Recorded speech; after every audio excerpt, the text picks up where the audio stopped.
Dear learners, হ্যাঁ, আহ, আমি দীর্ঘদিন পর ইউটিউবে এসেছি। আহ, আমি 2018-এ ইউটিউব ওপেন করেছি। তারপর থেকে আমি ইউটিউবে আর কোনো পোস্ট করি নাই। হ্যাঁ, তার কারণ আমার পার্সোনাল অ্যান্ড অফিসিয়াল ওয়ার্কে আমি, হ্যাঁ, অত্যন্ত বিজি হয়ে যাই। হ্যাঁ, তারপর থেকে আমি আর ইউটিউবে আসতে পারি নাই। তো এখন আমি কিছুটা ফ্রি আছি বিদায় আমি ইউটিউবে আসলাম। এবং আপনারা যদি আমার এই চ্যানেলের মাধ্যমে উপকৃত হন তাহলে আমি ধন্য হব, আর যদি আপনারা উপকৃত না হন তাহলে আমি ব্যর্থ হব। তবে আমি এটা জানি যে ইউটিউবের মাধ্যমে যতটুকু আপনারা ইংলিশ শিখতে পারবেন, হ্যাঁ, আর আমার পেজের মাধ্যমে আপনারা আমার একটা পেজ আছে আপনার ফেসবুকে, এটা হচ্ছে top to bottom English research institution. এই পেজে আমি বিভিন্ন পোস্ট করি। ওই পেজের মাধ্যমে আপনারা যেভাবে শিখতে পারবেন এবং ইউটিউবের মাধ্যমে কিন্তু সেভাবে শিখতে পারবেন না। বাট আপনারা নিয়ম কানুনগুলি দেখতে পারবেন, বুঝতে পারবেন। কিন্তু হ্যাঁ, ইংলিশে কথা বলতে যে একটা ফ্লুয়েন্সির দরকার, এই ফ্লুয়েন্সি আপনি ইউটিউবে কোনো দেখে, পোস্ট দেখে আপনি ফ্লুয়েন্সি তৈরি করতে পারবেন না। ফ্লুয়েন্সি তৈরি করতে হলে আপনাকে ফ্লুয়েন্সি ইংলিশে ফ্লুয়েন্টলি কথা বলতে হলে আপনাকে ফ্লুয়েন্সি তৈরি করতে হবে। আর ফ্লুয়েন্সি তৈরি করতে হলে আপনাকে প্র্যাকটিস করতে হবে।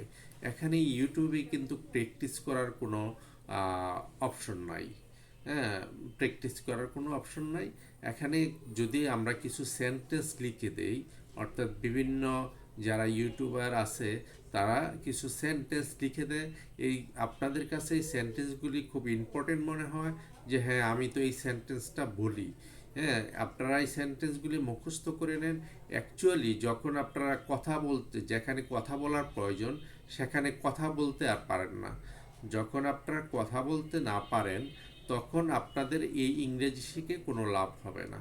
আমি জানি যারা ইংলিশের প্রতি দুর্বল তারা প্রত্যেকেই English speaking course book, English speaking 30 days course book and বিভিন্ন রেপিডেক্স বুক, মানে variety type of books you have bought already.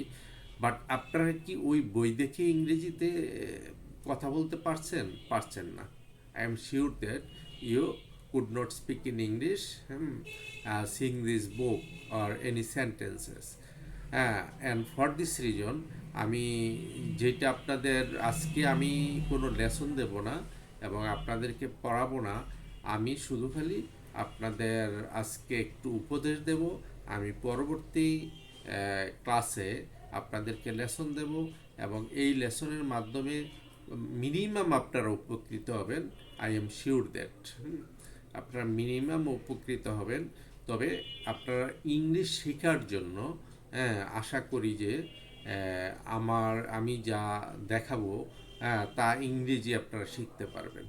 কিন্তু ইংরেজিতে আপনাদের যদি ফ্লুয়েন্সি থাকে, অর্থাৎ আপনারা যদি আগে ভুল টুল ইংরেজি বলার মতন কোনো ফ্লুয়েন্সি থেকে থাকে তাহলে আপনারা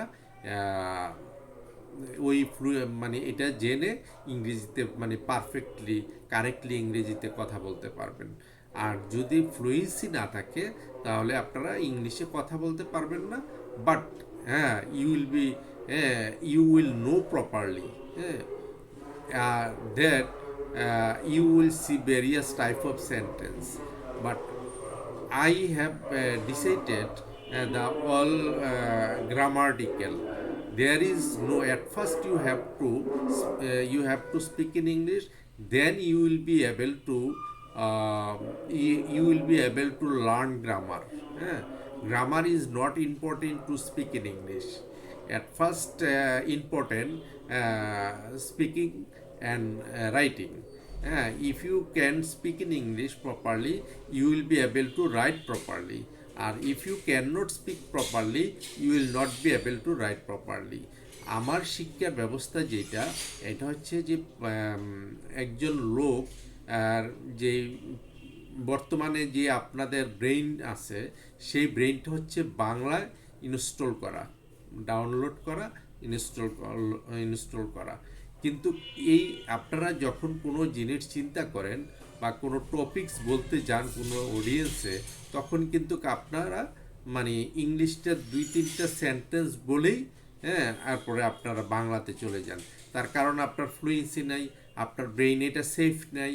হ্যাঁ, আপনি কোথায় থেকে কিভাবে এই জিনিসগুলি, আপনার যে স্যাম্পল আছে, স্যাম্পল মিনস আপনার আজকে যে টপিক্সটা আছে, এই টপিক্সটা যে আপনি বলবেন, হ্যাঁ, এই টপিক্সটা যে আপনি বলবেন, এই বলার যে এই জিনিসগুলি, এটা তো আপনার ব্রেইনে নাই। অ্যাট ফার্স্ট আপনাকে প্র্যাকটিস করে আপনার ব্রেইনটাকে ডাউনলোড করে ইনস্টল করতে হবে।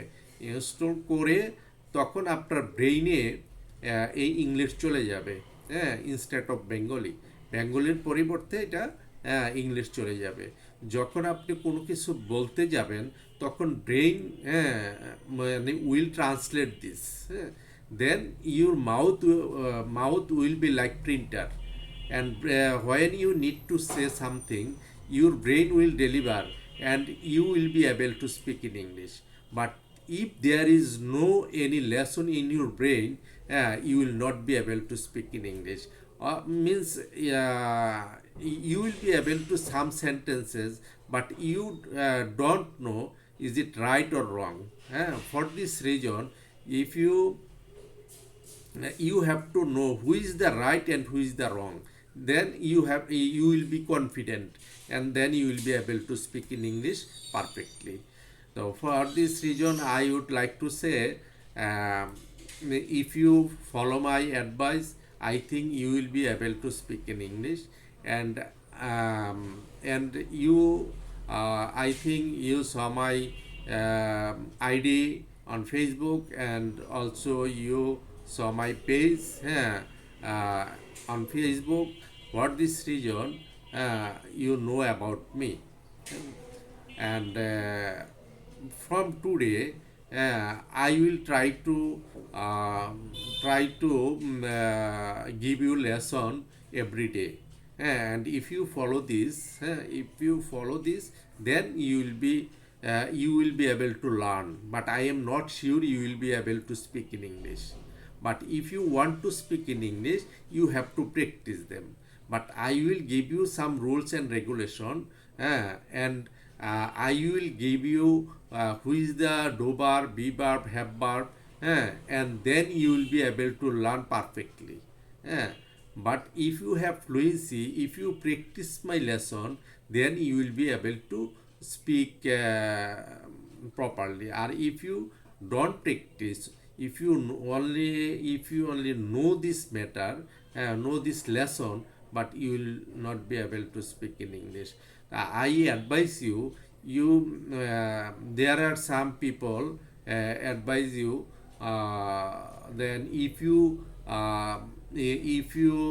see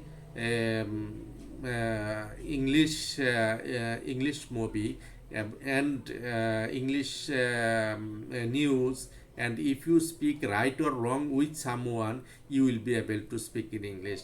It is 100% wrong idea. And there are some people also advise you, if you memorize lots of vocabulary, you will be able to speak in English fluently. It is wrong idea. If you learn only 300 vocabularies, you will be able to speak in English January to December. But if you know 3000 vocabulary, you will not be able to make a sentence, because only with one word you will be able to make above some hundreds sentences like that. We don't speak in English always with about me. We speak in English about first person, second person, third person, plural, singular. For this reason, if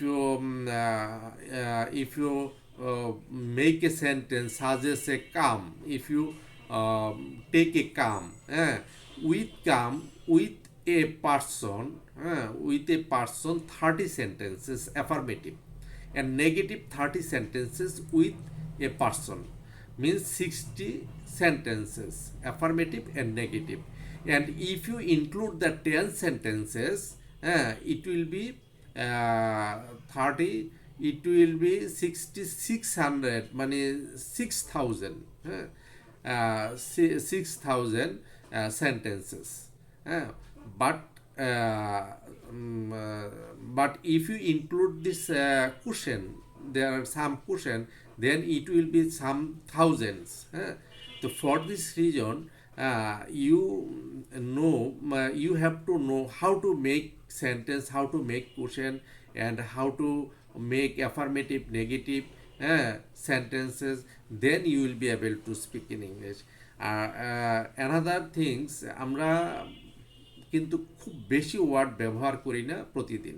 আমরা কিছু word ব্যবহার করি, তার মধ্যে important ওয়ার্ডগুলি হচ্ছে যেমন গো অর্থ যাওয়া, কাম আসা, টেক নেওয়া, ব্রিং আনা,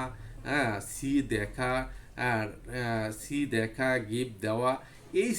এই ওয়ার্ডগুলি কিন্তু আমরা সকাল বিকাল রাত্র সবসময় বলতেছি।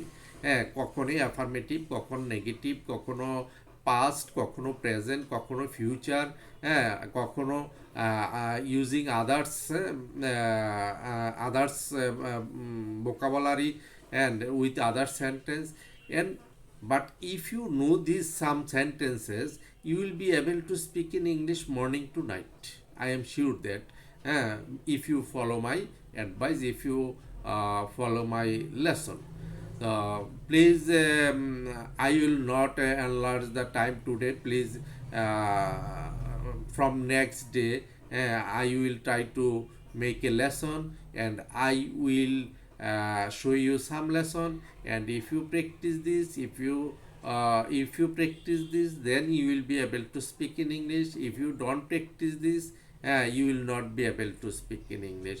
Also, I will guide you how will you practice. So thank you for today. Good night.